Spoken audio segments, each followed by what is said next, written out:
Hey guys, Jeffries here and welcome back to Football Manager 2017. We are here managing Hatfield Town and we're about to get started in our first pre-season game. We've signed up some more players, which is always good. We are not about to play Bulldog Town at all, so I don't know why that's coming up. We're about to play Manford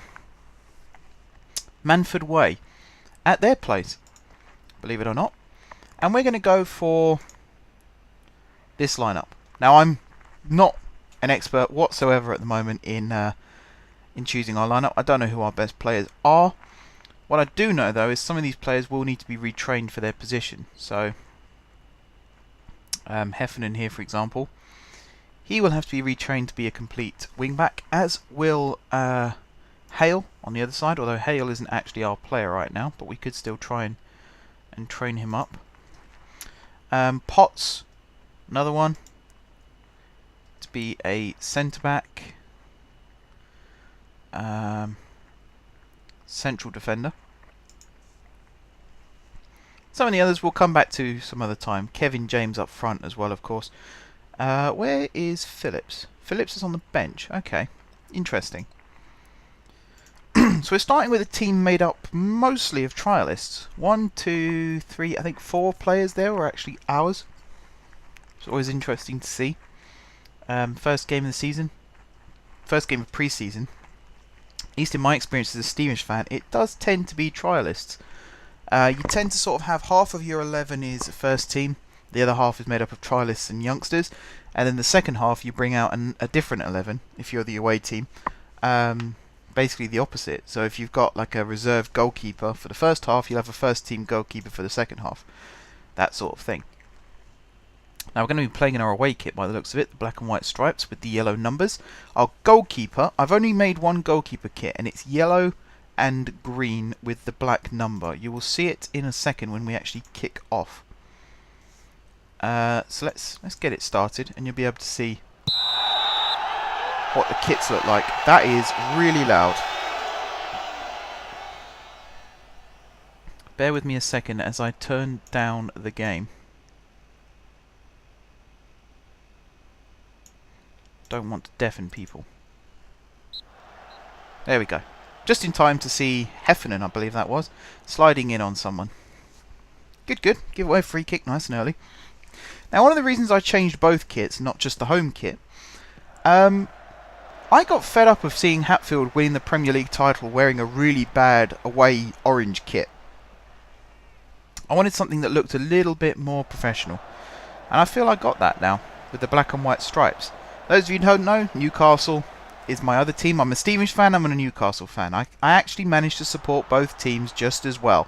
They've only ever played each other once in my memorable lifetime. They've played each other 3 times in my actual lifetime.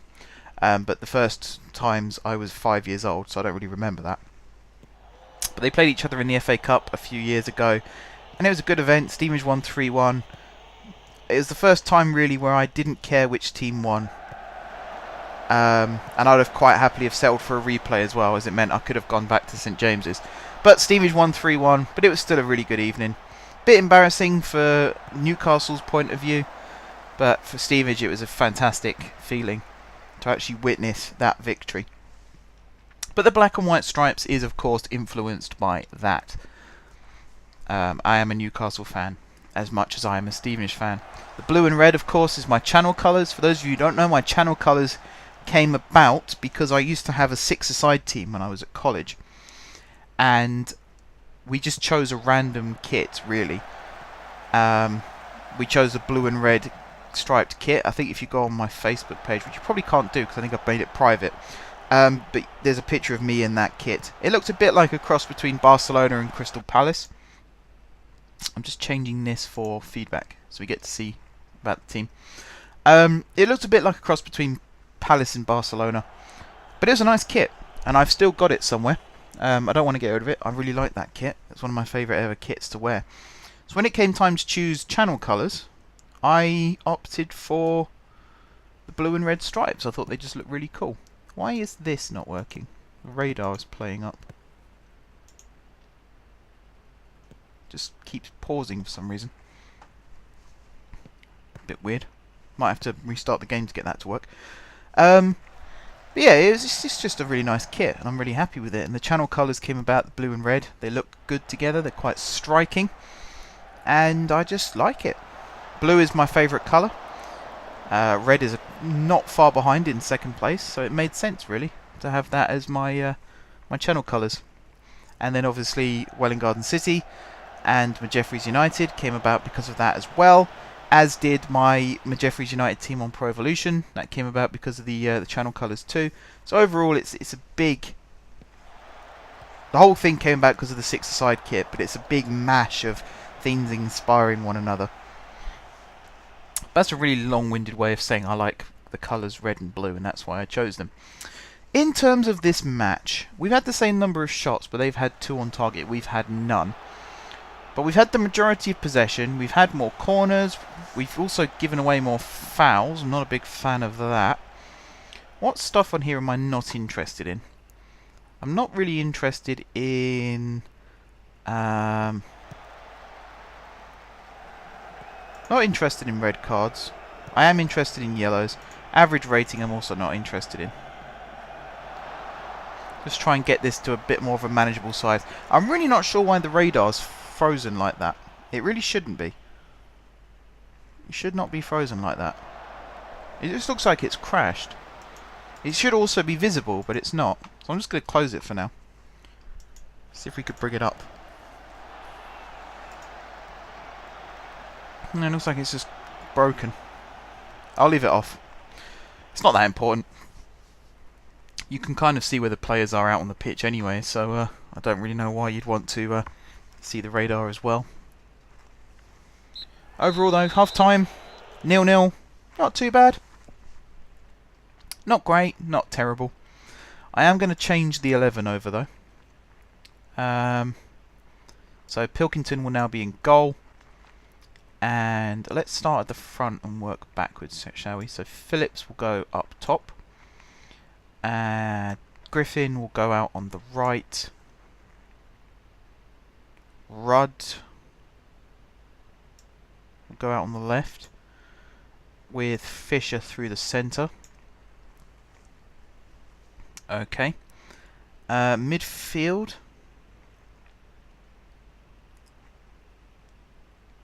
Let's see. I think Williscroft would be a good shout to go there. With Dylan on the other side. Maybe swap these two over. Yes, not bad. And then the defence, we'll have Tierney at right back.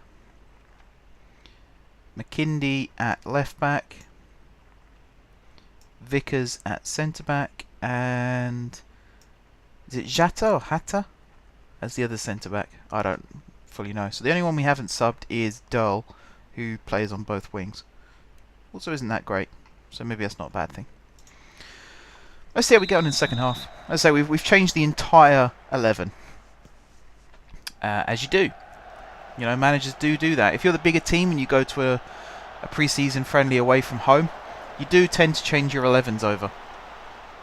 You also make more subs in the second half, even if you have changed your 11 over already. Maybe you'll change like 8 or 9 of the players, and then throughout the second half you'll make the rest of the changes. So one of the things about friendlies is the first half can be quite exciting. The second half tends to get killed off by the number of substitutions. Second halves always drag on in pre-season friendlies. But it is good preparation for the league, so can't complain too much. Can't complain too much. A couple of things I did off camera. I set up a search for a head physio. We should have a head physio on the way in. I've also put out some what am I talking about? Put out some feelers for a head of youth development, and I think we might have one of them coming in as well. But I'll give you more news on that when it's actually confirmed, which might well be after this match. Who knows? Who knows? What I do know is we're starting to rack up the chances a bit more now. That was our first shot on target, and it was by Tierney, our right back. Overall, the team is basically the same. They're all averaging 6.6, apart from 3 who are on 6.7. And just as I say that, we go and concede. Shay Henders with the goal. Header at the near post. Pilkington perhaps could have done better. I'm not going to grumble too much though. These aren't the best players in the world. They wouldn't be playing for us if they were the best players in the world. We all know that. Maybe could have had someone on the near post a little bit more.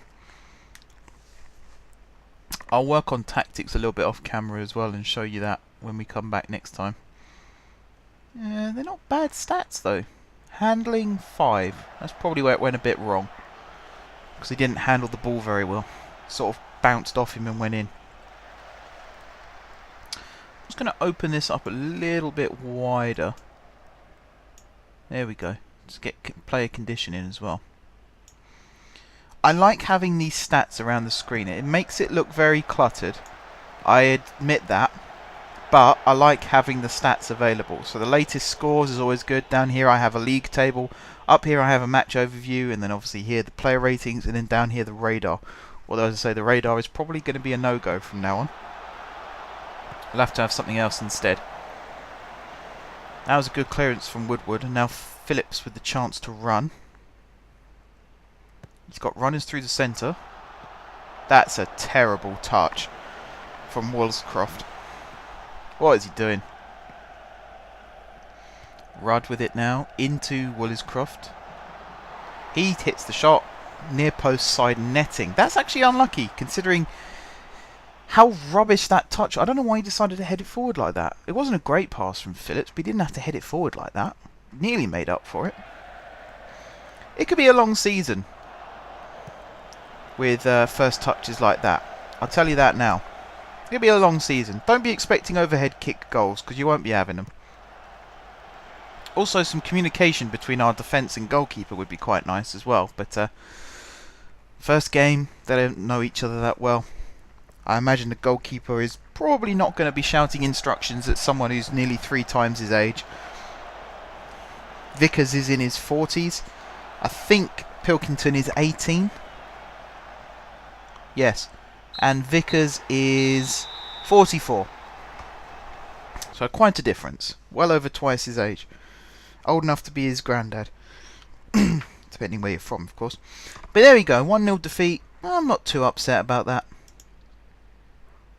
It was unlucky. Players still getting used to one another. Half of them are trialists. They're not going to be here at the start of the season. Half of them are youth players. We're also probably not going to be here at the start of the season. It says that we stunned the Hats. I don't think they stunned the Hats that much, really. Not really. Not really. Right, Richard Jeffries. Let's see how good you are. Progress the game. You might be our first choice keeper for the season. That might not be a bad idea. So let me show you who we've got coming in. So we've got Barry Davison, who's going to be our head physio. He's got a physiotherapy rating of 10, which is actually pretty good for this level. Matthew Agbonlahor is going to be our head of youth development. Not great with the stats here, but the working with youngsters, 19. Not bad. Not bad at all. I can see myself going with that. So I'm going to let some more players come in on trial. I'm probably not going to sign them up straight away. Just going to mess around with a little bit. I did try and get some scout reports on teams above us, but nothing really helpful. Tom DeVoe is going to join permanently by the looks of things. Have a look at some more players here. Ronayne Marsh-Brown. Let's bring you in on trial. Trials are great for getting to grips with players and seeing how good you are. Good. Finishing of 11 to 16. I'm not even going to bring you in on trial. I'm going to try and sign you outright. Gareth Williams. He is 33, but that's quite young in this league, to be perfectly honest with you. Brad Coggins. Rather unfortunate sounding name. But we'll bring you in. See how good you are. Michael Yianni. Not great. John Dyer. That's the other thing. The scout will say all these players are good. They'll be high rated. But you actually still want to go through and look at some key stats. Like this here, Scott Hadland. He looks like he might actually be quite good. And he's only 30. So that might be worth getting into. Dan Cotton. Your first touch is good. Between 10 and 15 is pretty good for a player at this level. We'll definitely have a look at him as well. But as for this episode, guys, we're about done. I'm going to try and keep these episodes sort of 15-20 minutes. So I'm going to continue through pre-season. As you can see, there's 3 pre-season friendlies left. So I think the next time we come back will be Hillingdon away in the first league game of the season. And I'll let you know what staff members we've got, any tactical changes, and player recruitment. So until then, thank you very much for watching. Don't forget to leave a like if you enjoyed the video, and of course if you're enjoying the series. Drop some comments down below for ideas for future episodes. If you haven't subscribed to my channel, be sure to hit the subscribe button. If you have already subscribed to my channel, thank you guys for your continued support. And until next time, I will see you soon.